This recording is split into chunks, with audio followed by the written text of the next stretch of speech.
Hello and welcome to all the Hylians out there. I'm Joe, here with me, my co-host Dan. Hello and greetings. And we are continuing our exploration of Tears of the Kingdom, which, for the most part, visually and color-wise, there's a good palette, and artistically it does look. No denial from me. But, unfortunately, we have a tutorial that goes on for a really long time, and so we're just going to skip forward a little to the first real Steelward construct of relevance, who points out that you are in the Garden of Time, which immediately kind of reminds me of the Garden of Eden stories from the Bible, which makes sense because there was a lot of medieval literature, especially Arthuriana, that was linked to the Bible, which Zelda is kind of like the Japanese take, as Nehru once said, about how Zelda is the Japanese take on European fantasy fiction. The idea here is that you're not too far from the Temple of Time, which I don't know what they did, but it looks exactly like the Tales of Symphonia Temple of Volt. I'm a little confused here. How did it go from a cathedral shape to a Jenga shape? And then you have the Darius Carlon scene of the platforms connecting themselves together, sort of, and you have to hurry across, and it's clearly magic technology of some sort. And it really is strongly reminiscent of Tales of Symphonia, because from the start that was fantastic rather than pure fantasy. But that being said, it's not the most important part of this video we have to discuss, because Raru's now a furry! Apparently, I checked out the wiki for spoilers. This Raru married a member of the Hylian race, descended from Hylia. They are the two ancestors of the Hylian royal line. How did we go from Ocarina of Time Raru, who I actually really like the appearance of? I really liked that he looked like a monk, which made sense because, like monks played an integral role in stories like La Morte d'Alciol and other Christian medieval literature like that. I always really liked that aspect of medieval lit. And if you read something like Ivanhoe, you get a few monks in there as well. Oh, and before we continue any further, we have to give a few shout outs to the comment section of our previous Tears of the Kingdom video, where, and I know this is somewhat out of order, but why not, since we're on the topic of Raru and the Temple of Time. Sean the Goat, who left an excellent comment, suggested a good explanation for why Ganondorf was able to overpower and shatter the Master Sword. It is that magic is beginning to weaken in the world, Triforce excluded. And this would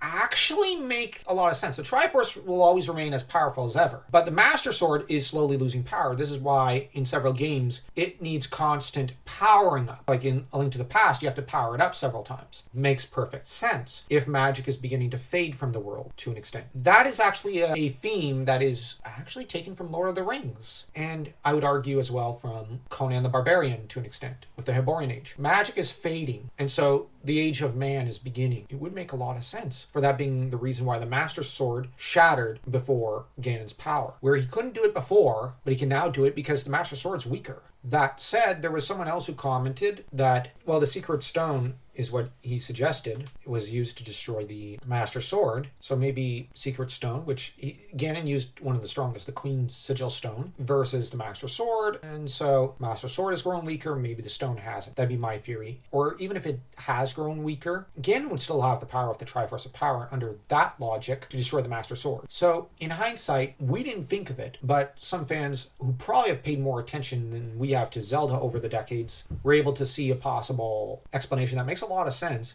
and flaw in our argument. So I'll actually say I fully concede to the fans of the channel and those comments. Same here. Fair enough. The shattering of the Master Sword makes complete sense. So it's a great theme on the idea of Nintendo regarding the weakening of magic. Also, it's great because it references Arthuriana, and for character journeys, it just makes it even more interesting. I really got to take my hats off there, and it improves Tears of the Kingdom a little in my opinion. But getting back to Raru, explains that Link does not yet have the power to open up the Temple of Time, so he needs to go to a rock to get the shrine on another island. Gosh, this just became Mario. The princess is another castle, or in this case, another shrine, sort of. Well, actually, the power lies in another shrine. Mario.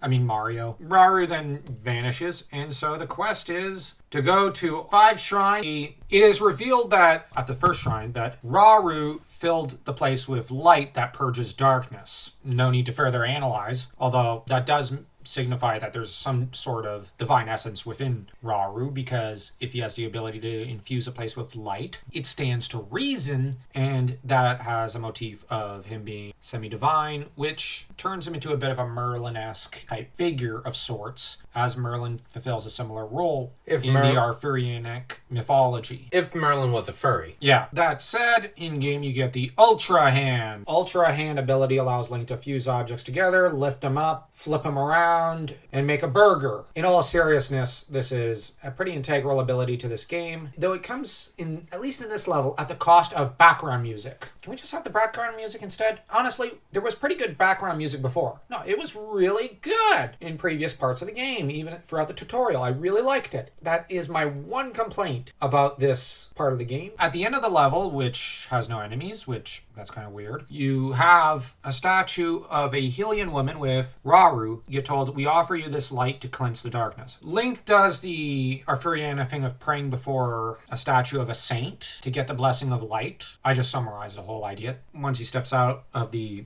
danger-free shrine, which he's met by the spirit of Rauru past, who tells him, all right, time to pin the other shrine locations on your map. Next shrine is the shrine to combine. Rauru explains that ability, which you get to combine objects and whatnot. That's not as important as trust Duracell, which the fact that you have one of these construct guardians explaining, here's an energy cell. We have to crack a joke here. It merits a joke. When Mega Man is shooting at Dr. Wily and his most recent Dumbbot creations, he trusts Duracell. Where's the pink rabbit? Yeah, because it just keeps on going and going and going. I know a lot of people are in love with this game, but this is funny.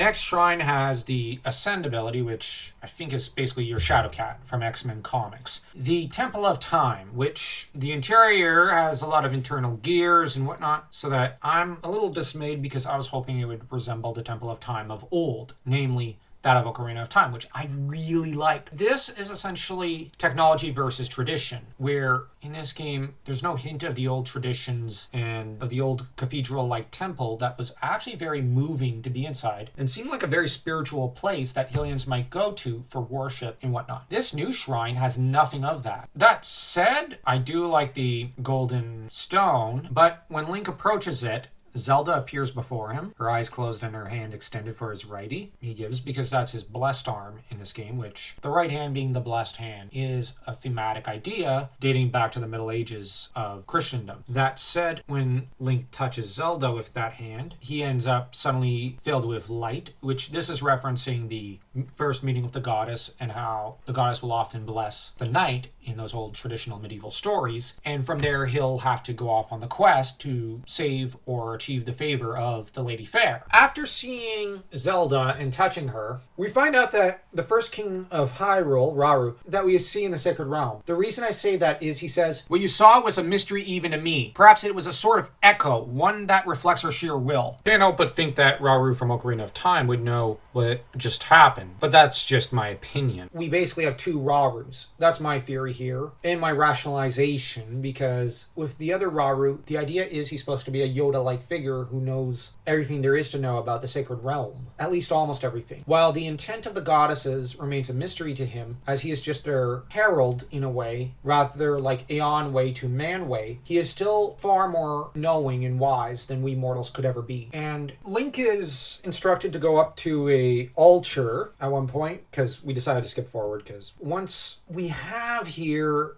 Link standing before a small orb of light, the sword surrounded by light and with a clocking sound in the background, with Zelda then shown across from where Link was standing, clearly in another era. Now, I don't know if she's in the future or further in the past or something. This is actually an interesting plot twist. I actually like this idea that she was sent into another era and Link's in a completely different era, and so he has to do a bit of the time machine, I think movie it's called, and find his way to her across time. This is an actually pretty cool story idea. Link ends up in a scenario where it's finders, keepers, losers, weepers, where he no longer has the Master Sword. And Zelda, in probably what is so far the game's best scene, Zelda clasps the sword. Looks like for the first time in a while she's hopeful. Obviously knows Link is looking for her. And I'm gonna actually say, while I didn't have any particular feelings before now about this Zelda and Link, this is the first real romantic scene in my opinion. That I can actually get behind this Zelda as a character. And I will also add, she looks better in this outfit than she did the other outfit, the Explorer outfit from earlier. Yeah, I agree. We're not actually saying she can't wear the other outfit because it worked in Breath of the Wild. It's nice to see her in a different outfit. I got no complaints at this point.